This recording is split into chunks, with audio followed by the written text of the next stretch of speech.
หมายสูงตั้งเสียงคาเตมาปอดไห่เน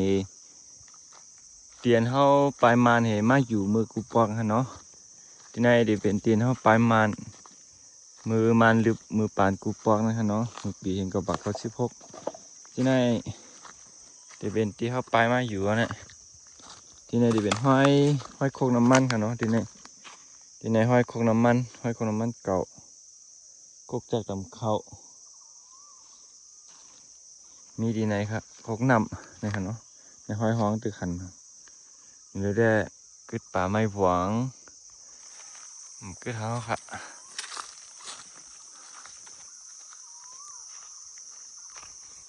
ในค่ะเนาะห้อยห้องน้ำในเดี๋ยวลงมากันในมือนั้นในที่ในเดี๋ยวเป็นตาอาบน้ำค่ะเนาะในครับห้องน้ำห้องกวางที่ไหนเดี๋ยวมีปลาที่หุงเราเหยค่ะเนาะตั้งเหนือในเดี๋ยวเป็นน้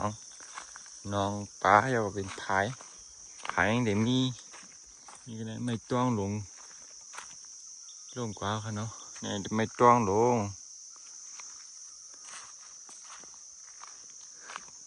อ๋อที่ไหนเดี๋ยวเป็นผายค่ะเนาะห้อยผายเดี๋ยวมีค่ะเนี่ยผายเดี๋ยวมีที่นั่น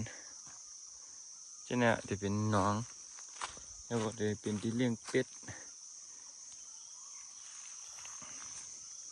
เขื่อนทำเดี๋ยวมีดังเหนือเนี่ยนะเดี๋ยวมีดีไม่เนี่ยเดี๋ยวมี2 เขื่อนก็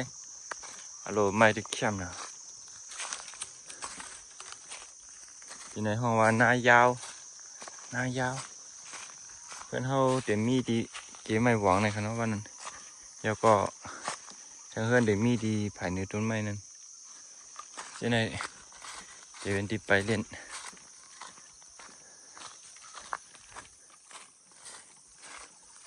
ที่เขาเชียนก็มีอ่ะอะไรมากินนูลงจมไปตายนะ10 ปี20 ปีไปอะค่ะในคณะห้อยหูอีกเขาเชียนเป็นเด็กจี้หูเห็นไหมครับหูถึกเมื่อวันนั้นเดี๋ยวมีเดี๋ยวอยู่มังนายค่ะเนาะก็ไม่ขึ้นมาอยู่มังนาค่ะ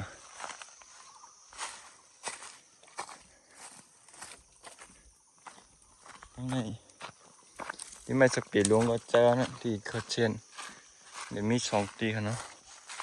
ถ่ายอันดูของกวกให้มาได้เดี๋ยวอยู่ตั้งเนื้อมันเจ้าก็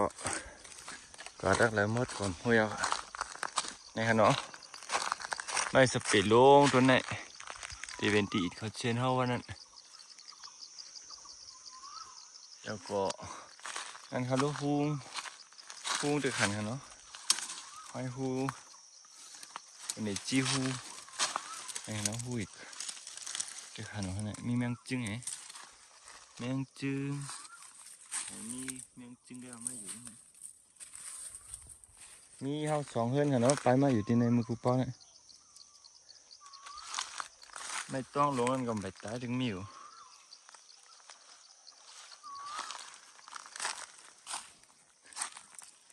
ตั้งใจก็จะเป็นหน้ามันเดียวก็ห้ามมดแล้วค่ะเจ้าผมให้เราหน้าก็เราไม่ได้แคบนะผูกไว้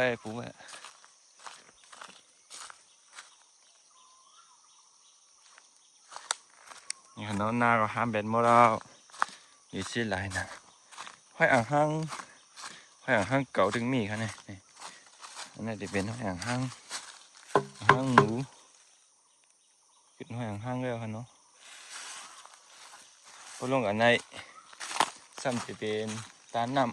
ำที่ไหนจะเป็นตาน้ำวันนั้นในมันจะมีไม่หวังในกองถึงเป็ดตัวใหญ่แห้งไอ้ห้อยถ้าก็มาลุ่มลามันเนาะไม่หวังก็หน้าก็ห้าม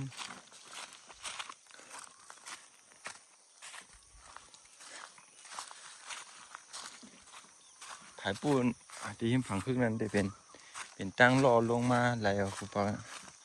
ตั้งรออ้างโทรเดมไหลกันเนาะตั้งในจะขึ้นหน้าตั้งหัวยังเหนือเนี่ย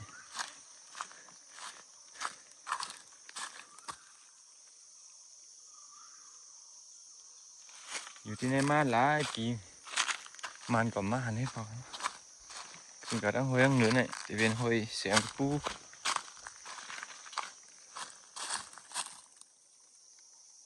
อะไรมันในก็ตัวใหญ่แห้งเอาในขณะถึงมีตาขึ้นกลางถึงมีอยู่ไรมาในก็หึงนะเนี่ยหอยกวนได้ตึกกะมาเลี้ยวได้ก้นก็ห่างน้ำมันก็แค่มีอ่ะที่ไหนแกมาหนึ่งก้อยเนาะอะไรกับป่นตั้งหล่อตั้งหล่อมันลงมาทั้งแนววันนั้น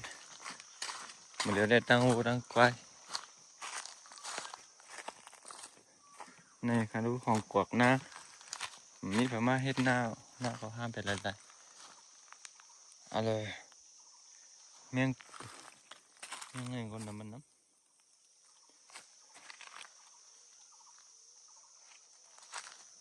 ในคันเราไม่ลงก้นน้ำน่ะฮัลโหลในไม่ย่วมเจอในต้นไม่ย่วมเหรอเนาะเล่าลินอ่ะไม่ย่วมมาเนี่ยต้นไม่ย่วมหลงเพราะเราลุ้นลุดแล้วก็เข้มหนาเนี่ยแหละในหอยกุบปอกผ่านปลายมาดเองก็ปักก็16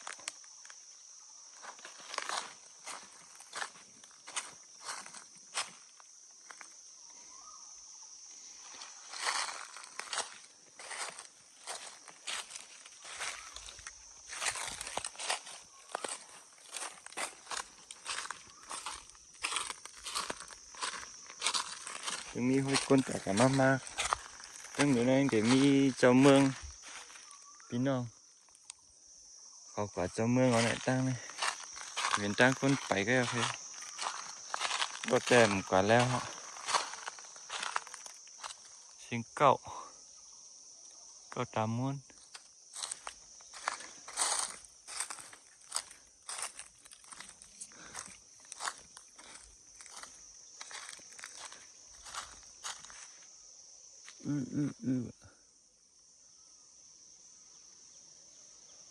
ลำเป็น